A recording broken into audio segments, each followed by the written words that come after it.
To be fair.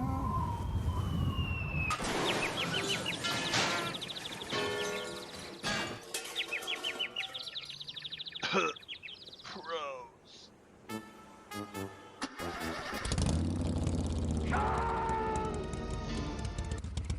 And we are live and ready to chat about things and stuff.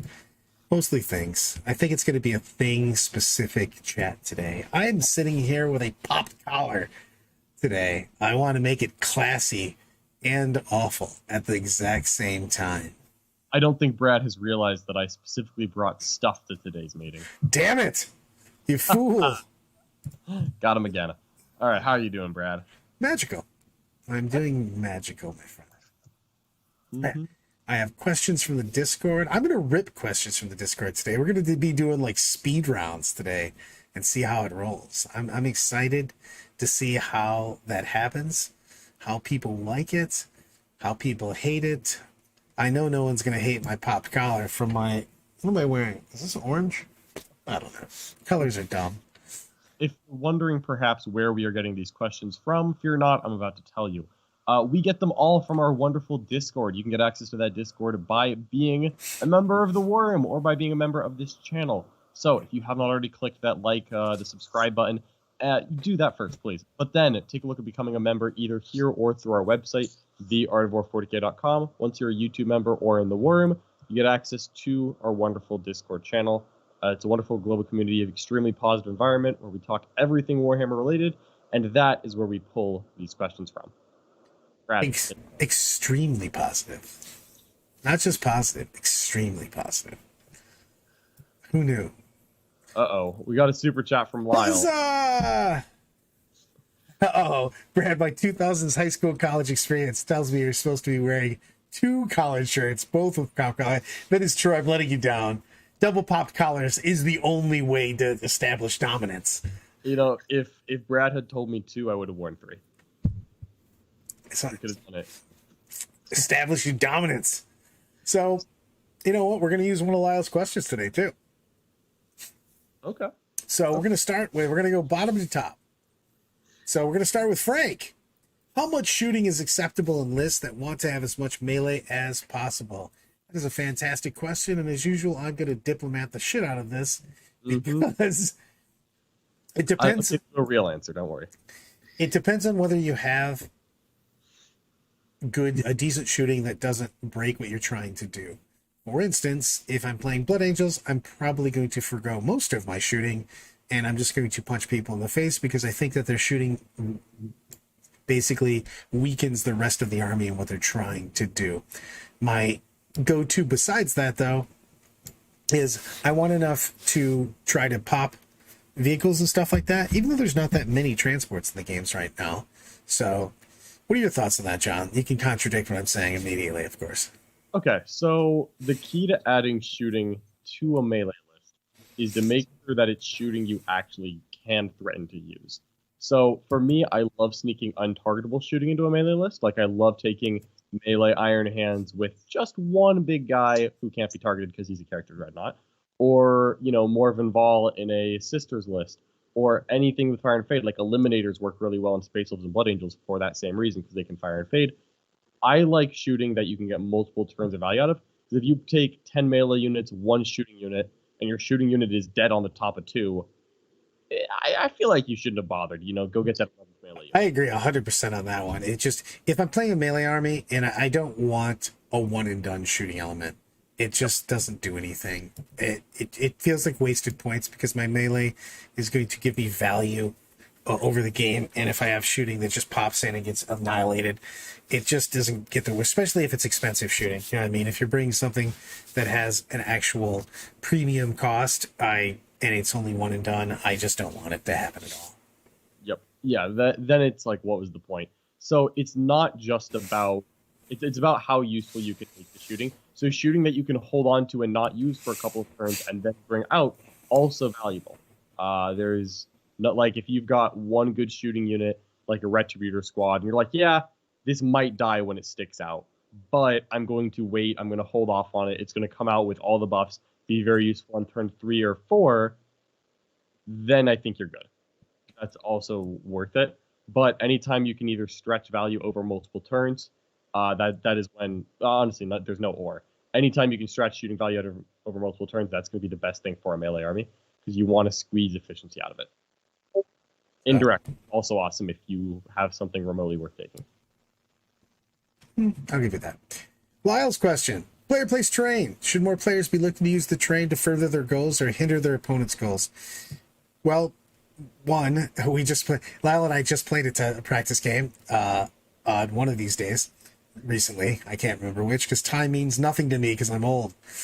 And occasionally it's a very big to set yourself up to counter what your opponent's trying to do, such as if you're playing Tau and you can slap down a forest on 2 objectives and go enjoy getting shot the rest of the game.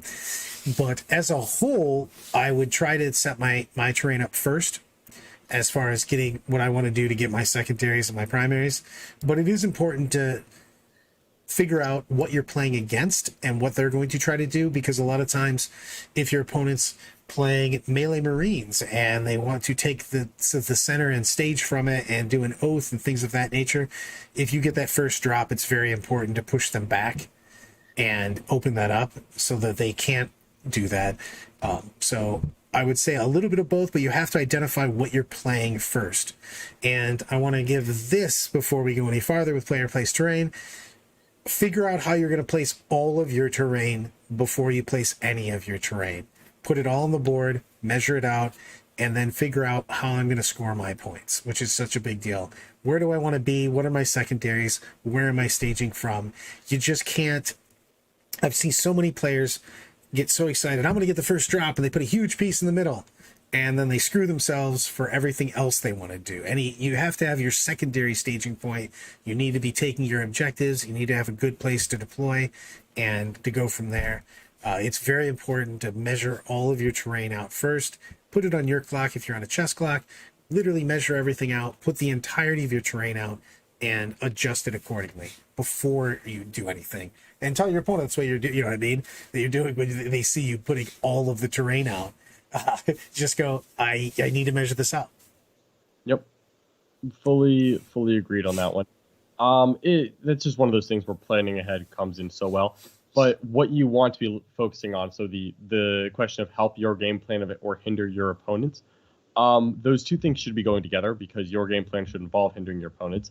Look at what's going to make the biggest impact on the game, or look at what is going to preserve the game. Because you don't want to take a risk of, I'm going to go place something in this corner to try to mess with them, and then they do the same thing to you, and you realize that you have now put 2 objectives in the open against your Tau opponent.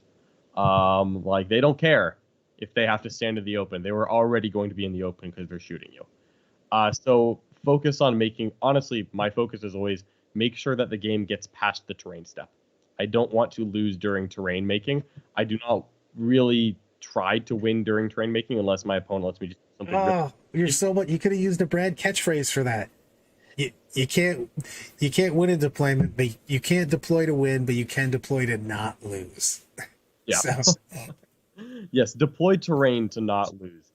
Get it back to the actual game. You want to be winning in turns 3, 4, and 5, not before you've even deployed models. 100%. Let's go up a little bit and look in. I can't use that one. That's too controversial. Too controversial. Impossible. With the way the game currently works, this is from Potential Fungus. With the way the game currently works with increased focus and scoring through fighting and contact, does a slow and steady type build and scoring approach work at all, or is speed a necessity to be anything higher than a mid-table threat? You need speed. You do need speed, but I actually think that slow and grindy is better now than it has been in the past. That's cool. I mean, it's okay to be wrong.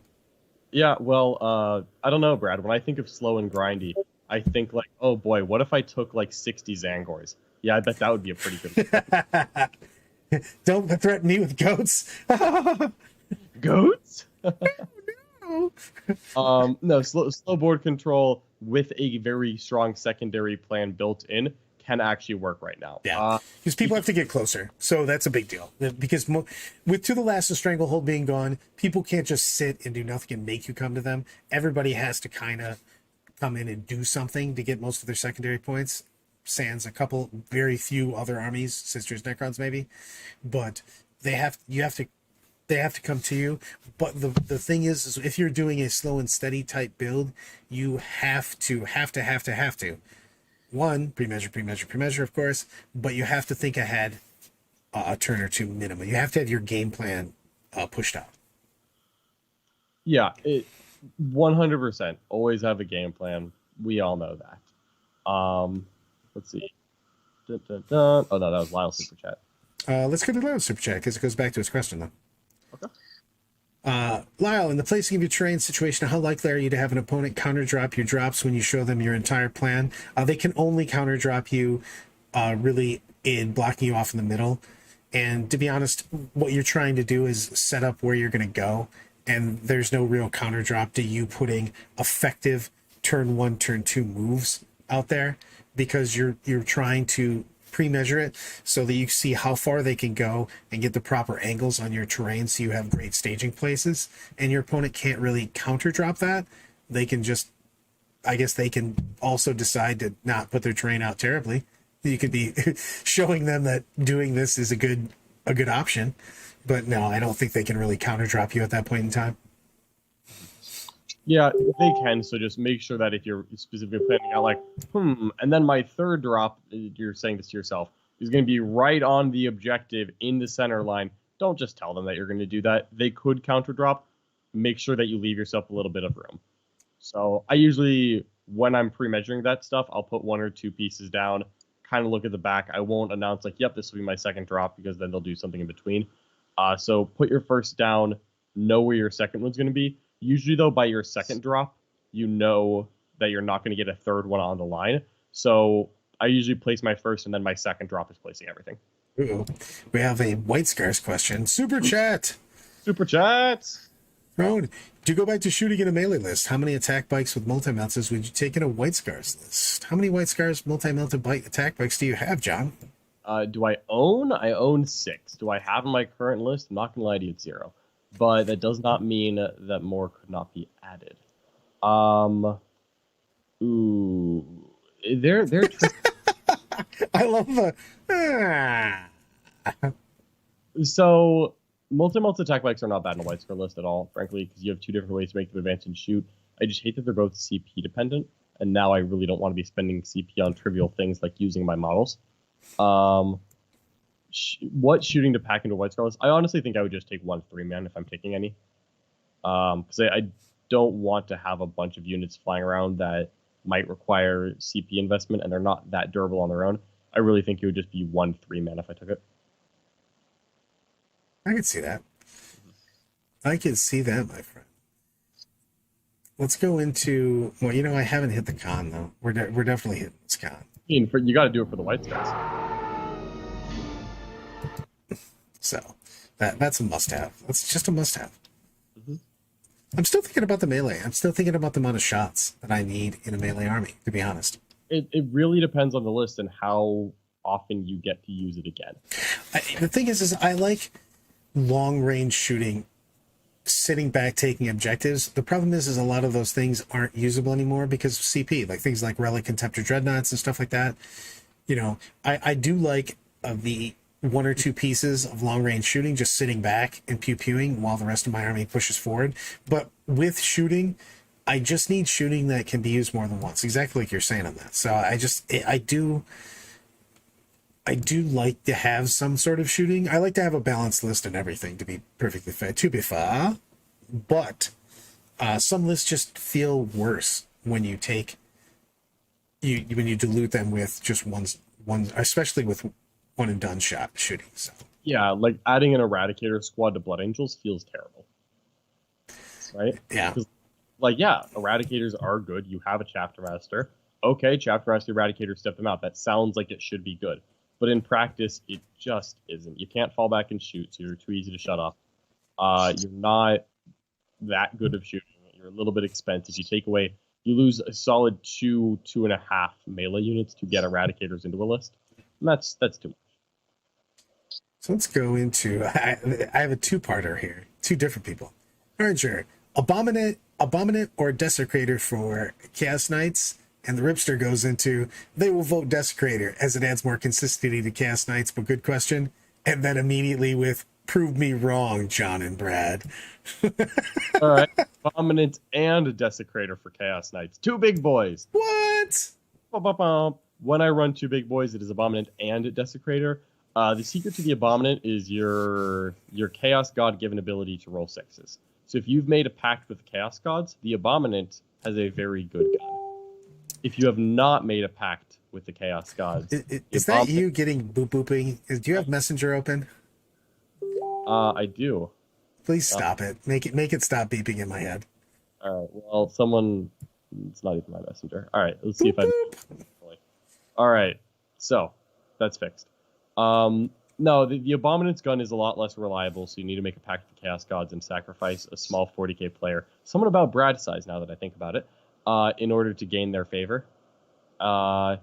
If you do that, Abominate's awesome. If you want consistency, the Desecrator adds consistency to all of your shooty armigers by giving them the real ones.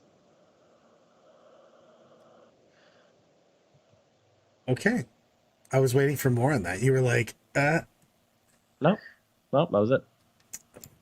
I like one big night. I admit I Chaos. will play Come on. one night. Come on, bro. Come on. I would, but if I did play with one, it would be a Desecrator. I want it to be the double gun knight. You know how like the generic Imperial Knight box that you can make into a Chaos Knight. True. I would love to take like the double Melta Knight, but somehow that guy costs like over 500 points before you buy him upgrades, and it's like, okay, never mind. It's all of the good things. Ian's got a question for us. Siegs dominated his YouTube game with Necrons yesterday versus new book Chaos Space Marine, the Word Bearers.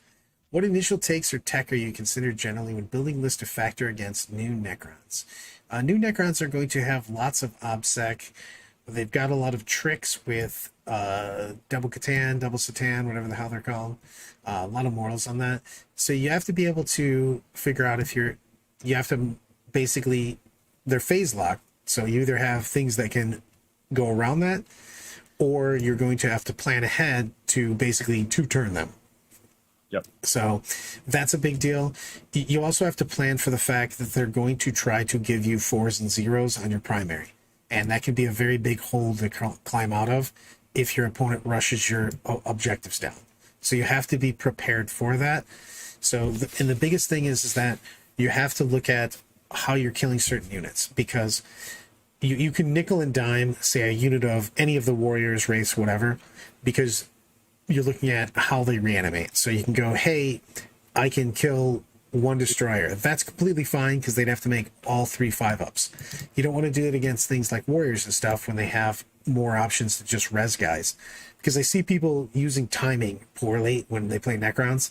So you want to, if John's got 5 or 6 destroyers, and I want to nickel and dime them, I'm going to shoot units that kill 1, units that kill 1, units that kill 1, and then I'm going to dump my big unit of shooting into them to eliminate them so they don't get a chance to roll those dice for reanimations. And I see people constantly going, I'm going to shoot my big unit first, and then John gets to roll 15 dice to see how many guys get back, and he gets a bunch of guys back.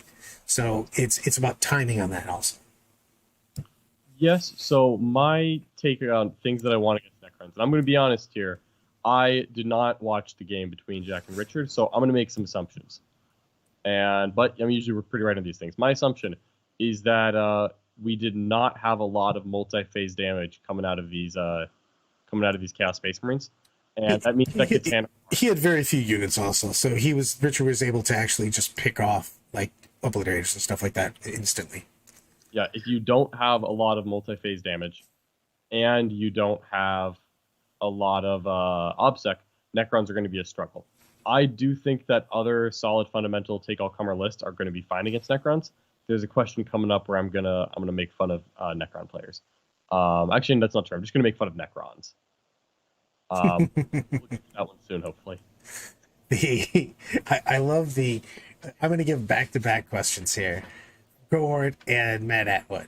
So boxers or briefs, the debate will be legendary. And then Matt has, who has the best fashion in the house? The best fashion in the house? We can include Mark and Jack in this. Ooh. I mean, I don't think it's Nick for the people who said that in the chat. I don't think it's Nick. I'm not gonna say myself. I think that would be a lie. So tough call here. Tough call here. I think it might be Jack by process of elimination. I mean, Nick does dress like an 80-year-old man that lives in Florida and retired to Florida. So yeah. Nick should honestly, we should get Nick like a straw hat. You know, like it would fit perfectly. Yeah, like he looks like he's about to open up a dinosaur theme park. Honestly. Yeah, that's true. Spared no expense. Yeah. All right. What's your take? You often get to see us. I think you guys all need a little help in the fashion sense. You are all equally bad, and this is coming from someone that does not care. Yeah, honestly, you are. And I'm pop collar over here, bro. I win from a different state. Oh boy. All right. What do you got for me next? He didn't give me the boxers or brief the debate. Oh, that's true. I didn't. I'm gonna go boxers here. I'm comfortable. Undergarments are overrated. There's no point wearing them. Fair enough. I can't even argue against that. Let you have it. Waste of points. And or money, whatever you're using. I use points. Like I use Battle Scribe for my undergarments. Adam, has the pace of the game changed? How important are trash scoring pieces now that a lot of armies take kill secondaries? Is better to just kit out with your best units instead? Yes and no. Again, I'm going to diplomat that. You can't just put... the reason I keep disagreeing with you on all these questions is because I give an answer. Hey, look it. I'm going to go ahead and put it out there, though. You have to... You can't just put kill stuff out there. You have to have some trash. There you go. I'm going to say you have to have trash because you can't, something has to score points. Something has to take objectives. If you're like, I have the killingest army in the universe. Well, who's screening? Who's taking your objectives? You know what I mean? So when you look at your list, you have to literally run down that checklist of, do I have enough units to take the objective? Do I have enough units to screen? Do I have enough units to try to take points away from my opponent? You know, so who's sitting on those backfield objectives? Who's taking the away from there? You know what I mean? I don't want my killiest shooting unit to have to run up and steal an objective. So you have to build those into your list. So, all right, here's some good answers for you. Screen with combat units because your opponent's going to run away from you. If they deep strike and charge you, just punch them back. Works every time. all of the good stuff. So, but the thing is, you have to figure out how. I mean, any list that you make, I really feel that you have to put it on the board and play a turn or two by yourself multiple times and go, how am I scoring? How am I screening? If you can't score your max secondaries and primaries, if there's no one across from you, you have to either fix your deployment or you have to fix your list or both. So, I feel like you need a lot less trash now than you did before because you're no longer trying to score Stranglehold. You no longer, on a lot of these missions, especially 5 objective ones, you no longer have to feed cheap units onto empty objectives to keep the score close or to maintain the scoreboard. You no longer need to go get Stranglehold and then feed that's the biggest thing. Other armies have worse secondaries. Grind is taken more often because more armies are resorting to grind because there are no options if you don't give up no prisoners. No prisoners. If you have a bunch of random cheap crap like Necron Scarabs, they're like, literally every time I kill a Necron Scarab unit, I get a point. Okay. Sometimes you need trash, bro. You know how I feel about trash. It's near and dear to my heart. Some trash can be taken. You live in Ohio, of course trash is near your heart. You are a Florida man. The world makes fun of you. The world doesn't even know Ohio. You guys eat illegal drugs for breakfast, I feel. It's not good. Oh, no, they're legal. They're legal. And they're required. Ooh. So, okay, real talk, back to it. You still want to have 1 or 2 trash units, but you don't need nearly as many as you used to, honestly. I know Brad used to be like, I don't know, I only have enough trash units to get Stranglehold for 5 turns. I feel like I need more. What? I love my trash, bro. I am a hoarder army. I love my trash. Get away from my trash. My Yeah, precious. you're the trash man. My precious. I'm only taking like 1 or 2 trash units at this point. Eh. You need less. Oh man, that hurts deep inside, man. Yeah, I don't know what you're gonna do with that information. I think you're gonna like double down, take more trash, and hope. I kind of feel like it. I'm just gonna only take trash. I'm gonna win all my games with just trash. Man's gonna get hard countered by a Redemptor. No! No, I didn't plan for this one Redemptor Executioner. Yep. Let's talk about the new rules for terrain. Okay. There's a lot of questions about them, so I'm just going to put them all together in a let's just chat about it. It's not even just a question. I want to go. I want to give you my take on what I can't talk. My take on what they were trying to do versus what they actually did. So there's a couple things that I really love their intent, which they could have just used the WTC pack and been like, oh, cool, you can't block me from getting charges off. And instead they did GW speak, which is let's just make it real odd and let people abuse the rules. The video that Innes put up, if you guys haven't seen it, it's amazing, where he just attacks Abaddon through the edge of a piece of terrain and then consolidates off the terrain. So now Abaddon can attack him back because now he's slightly more than an inch away. Come on, guys. I love the intent. The intent is fantastic. Yeah. The implementation is probably not going to get 10 5-stars. Would recommend. Yeah, it's honestly the worst. Like this 2 inches away, because you can then get it back to 1 inch coherency without getting within an inch of them by moving off of the wall. It's the most GW problem that I've ever seen. And honestly, I've seen, so WTC is just not using it. I forget the name of the event, but there's an Australian event one of my clients is going to, and I'm like, and he's like, oh, by the way, we're just not using the stupid 2-inch wall rule because no one here likes it. And I'm like, okay, fair enough. So this very well may be the first time of 9th edition that the community in protest just says, GW, stop, no. Yeah. And that means that they'll probably fix it in a week or 2, honestly. The thing is that I don't understand. I default to this because I go to this tournament quite a bit, obviously. But the World Team Championships literally has a council that talks to GW and comes up with their FAQ that they got 40 different countries to agree to. You know what I mean? And that's like wrangling cats. So I kind of default to them on that because of the fact that they're getting that many disparate people to agree on something. Just use that. I know. I have. Sorry, I got called out, and it's so unbelievably accurate. Brad is a professional fence sitter. Look, man, I just have to. I always have my baseball hat with 2 different bills on it, so I can always change it to whoever's winning. Brad. My loyalty is easily swayed. You don't have any loyalty. Yeah, good point. That is true, yeah. There was some instances in very early 9th where the community was just like, that's dumb, and then GW fixed it like a week later. So honestly, I'm willing to bet GW does not wait until the next balance cycle to fix the stupidest FAQ they've made this edition. I think it's going to get fixed in like a week because everyone has immediately been like, this is the dumbest thing you've ever done. I feel like there's some dude at GW that's like a legendary troll, and he's just in charge of all the verbiage in these FAQs and just wants to see the world burn. He's Joker style. I think it's that he's trying to make fun of like the proofreading team. Like one of the guys on the proofreading team ate his sandwich out of like the break room, and he's like, you know what? Let me see what I can get past these guys.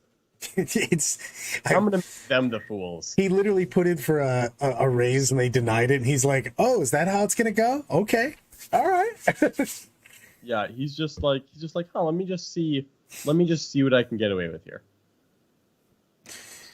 Let's talk.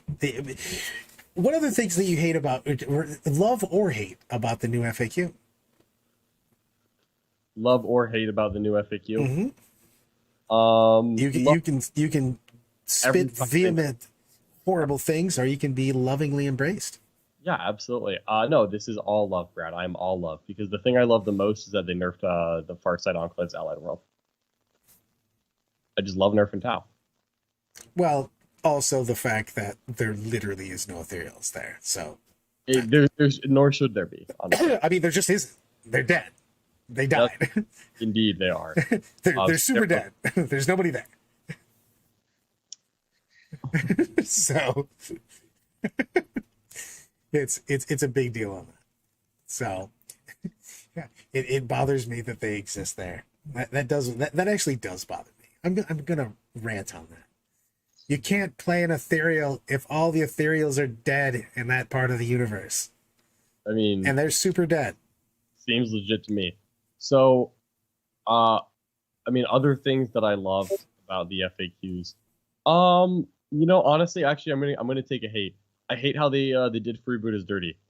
Freebooters are someone that we know deserve to be done dirty, but I feel like they did it in a weird way. Like the fact that they didn't even pretend that this was a balance FAQ, like what the heck? It's like they thought that they were free. They were like, wow, okay, we made it through an FAQ. The balance patch came out. No one nerfed freebooters. We're good. Let's make some plans. And then like a week later, they're like, oh yeah, we forgot about you. Just I drop mean, the piano on them from the third floor. yeah, it was a pretty big deal. You're like, hey man, are you playing freebooters? Hold on a second, I sent you something. It's a bomb. It's definitely a bomb. You about to get boom boomed. Freebooters got just ragdolled, which is fine. But like, woof. What about you? What did you like to see? What do you have a strong opinion on? I like the intent. I like to give intent. Hold on, Lau coming in with under the wire. Oh, Lyle! Unva, Brady lives in Hearts and Minds. Everybody, if you don't know, you haven't read the Tau fluff. Unva's dead. He's literally dead. I saw a slightly grainy picture of him yesterday, Brad. I'm pretty sure he's alive. He's super dead, and he's a projection, and they don't tell the Tau people because they don't want to bust morale. Brad, Sorry, I'm here with the tough truth for you. Anva is dead. Brad, the drone hovering above Anva is to keep him shady, even in Yeah, exactly. It is totally not a projection of him. the fancy hat, and we will be continuing the fashions. Those guys are honor guards. They're not people sitting there to keep everyone away. I haven't seen his honor guard in a couple years, actually. Weird thing there. But Anva, I think he's doing fine. Yeah, he's definitely feeling good. And I'm told that he eats when no one can see him. Eats when no one can see him, and also is like 10 times the age of any other ethereal. Honestly, it looks like he has day to day. Yes, he's looking good. What's your workout regimen, bro? Very spry. He's looking good. As far as things that I did, god damn it! As usual, I destroyed everything. Oh, Brad, why would you do that? I mean, that's what I do. Destruction. But they need clear. You know what we need? We need universal special rules. Bring them back. Make the game easier. Jesus, stop. We don't need a lot of universal special rules. Like I feel like we should put the caveat in here of we do not need to go all the way back. However, just a little bit. We need that. Also, the idiocy of the fact that they didn't put developers' commentary in the fact with the 2 inches through the walls about dropping down and charging and stuff like that, because the rules lawyers immediately tried to make sure that they could utilize that to get shorter charges off deep strikes. It's just they've literally had this game and they've had people rules lawyering it up for decades. Yep. Know that that's going to happen and have somebody that has an actual grasp on the English language write the freaking rule, man. Not even a grasp of the English language. That was fine in this case. It's just they didn't take any creative interpretation of what the rule could mean.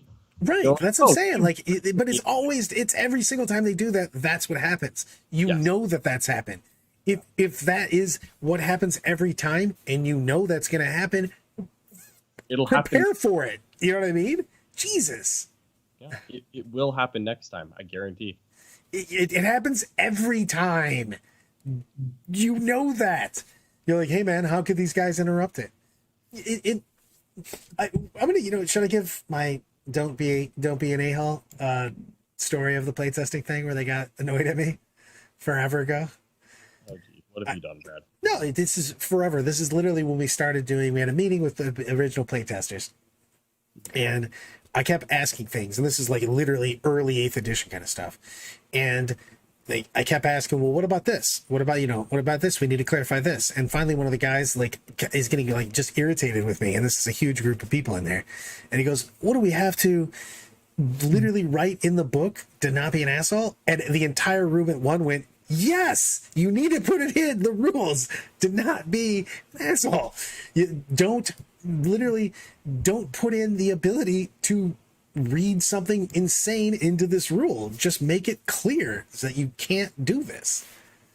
Yeah, you can't trust nerds with their own happiness. Yes, you're going to break everything. You can't have nice things. Period. Nathaniel in this first year of high school. It doesn't matter. People are going to ignore. You have to assume that everybody's going to ignore all intent and logic and literally try to play whatever the rules as written to get the ultimate raw definition to screw them over and get the best benefit from it. Take that away from people. That's what I say in games. If you just ask questions beforehand, clarify things beforehand, you don't have weird arguments. You have a fantastic game and you can drink as much wine as you want. I think that's the goal. Is it not the goal? I don't know if everybody's goal. It's the goal. Exactly. Nerds lawyer harder on the table than actually lawyers do in court. That is 1,000%. I'm going to literally put that as a sticker somewhere for sure. It's true. Okay, I'm going to get my cheat together. Hold on. Woosah. Because I'm going to go into a fun question. Adam Lane gives me, what is the most overhyped faction, which is the most underhyped with the new rules? Predictions, please. Is for me. Hit me. Most overhyped faction is Necrons. Ooh. Did Siegs just randomly shed a tear? Did Siegs just do the Obi-Wan? Millions of voices just cried out. Necrons got a lot better, and they got such amazing buffs. But I feel like everyone forgot, mainly because they have not seen Necrons in 6 months. Necron data sheets still not great. They got good secondaries. You can do cool things with them. Catan got cheaper. That's awesome. Back when Catan were a problem, we all figured out how to deal with it. It wasn't that hard. Right? We were all just like, oh, well, this unit of my army does mortals in the charge phase, and this one does it in the shooting phase, and this unit that does it in the charge phase also beats them up in combat. Guess we're good. And maybe, just maybe, we threw a Psyker in, just to make sure. And then we just killed the Catan, and that was it. Catan is good. I'm glad that they got cheaper. Excellent, interesting, wonderful. Their secondaries are awesome. Necrons still don't like being punched in the face. If you stand on an objective and the Necron player walks over and is like, I'm OBSEC, and you're just like, I have 10 OBSEC models in here and they all have a sword. What are they going to do? Shoot you? Mynheer kills one model at a time. That's good. And then you shoot the Mynheers back, and then the Silent King doesn't really shoot as much anymore. I think Necrons are great and much better than they were. But I think that they went from being a pretty bad army to being like a solid A- tier, maybe B+ tier. I think that they're overhyped, and that as soon as people start playing against them again and remember what the problem with Necrons is, they'll be just fine. Most underhyped for me, AdMech. I don't understand how everybody doesn't remember that AdMech were the scourge of the universe. Yeah, AdMech are broken. And they took not all of them, but most of those nerfs just went away. They took them all away. And they're like, and then AdMech literally slowly went, nothing to see here, guys, nothing to see, and just walked back into being OP. You're like, hey man, wasn't it like one of the most broken armies ever? And you're like, yeah, nothing to talk about, nothing to see here. We're just gonna go do what we were doing before, which was killing the shit out of you. Well, how did that, like, low key, just no one notice? I have no idea. But yeah, no, you are 100% correct. No one appreciates AdMech because they had an abysmal win rate for a while. I didn't fully understand the win rate, but it's just a thing. And now it's like, yeah, they just reversed some of those nerfs. It's like, oh, okay, what? Like Like, they're just the game now? the planes weren't the thing that carried that army on that. Yeah. I know I played against Richard recently, and like the fact that you can take a Ranger brick to 80 shots again, it's like, oh, The fact that chicken walkers are core. The fact that rust stalkers went back down. yeah, a lot of things changed, and we just kind of need to remember that sometimes. Like, oh yeah, that was a problem when it worked that way. I wonder if it's okay now. I'm sure it is. No. We do remember the bad touch. I, I think during that season, I literally lost like 4 games and they were all to AdMech. So I'm like, no. Good. It was the chicken walkers. It was the chicken walkers with the pipe in the conservatory. They are definitely guilty. I don't know. I'm glad that the planes didn't get cheaper again. That would have broken my heart. Someone needs to dial up, Manny. Yes, indeed. He's never found a spam list he didn't like. Yeah, it's a big deal. Yeah, if you don't bring AB3, you're not going to have a great game. So Yeah, that's it, right? Yeah, well, I'm curious to see how much of an impact they actually make. you know what's a big deal in this? I want to bring this question up because I'm going to give it to us. There's a couple questions in here and they're all around chaos and Emperor's Children. How do you make Emperor's Children work right now? How do Noise Marines work on the board? They're a good shooting army, but they cost a ton. Brad, I'm going to be honest with you here. I really don't know much about the new Chaos Space Marine Codex yet. Oh, that makes me sad. It's brand new, and you have no loyalty, so go ahead and tell us about it. I don't know how to fix that then. I think they're expensive. You know how we know that I have an allergy to anything expensive in units. That's why I already told you how much I love my trash. So it's hard for me to justify taking small, not very durable units that cost a crap ton. They do have a really great output. They have an awesome strat. They have 2 awesome strats, actually. The Emperor's Children, especially, they can be very good. Yeah. So, well, I will revisit that question then, because we don't really have a great answer on that. Yes. Also, AdMech it still bad touch me too much, and no, I don't like it. Grr. John, GSC was ranked the lowest tier 9th edition codex in the latest Art of War tier list. What kind of tools do you think they need to be competitive? I don't think that they're the lowest tier. I don't believe that. Okay, which one do you think is lower, Brett? Imperial Guard. I mean, laughably. 9th edition codex. You just said it. Oh, that's true. It's been so long. It's been so long. I like that Brad read the question out loud and didn't read it during that time. Reading is hard, guys. I mean, reading is hard. I love that I said that, and as I said, I went, oh, that is not even a 9th edition codex. Barely an 8th edition codex. Yeah, seriously. All right, how do you fix Gene's Third Cult? Honest to God, I would rather have the old codex than this one. Yeah. Jokes aside, the Gene's Third Cult codex has a ton of cool flavor and tools in it. It has a very big fundamental problem of its defense is not very good, and its damage output is not enough to scare people right now. So it's this awkward spot where if people push into you, any of their units can kill you, and you are not particularly hard hitting yourself enough to stop them. And that's kind of how old Gene's Third Cult played was I'm super fragile, so if you hit me, it sucks. But if you try to get close to me and I get the jump on you, this is absolute pain train coming your way.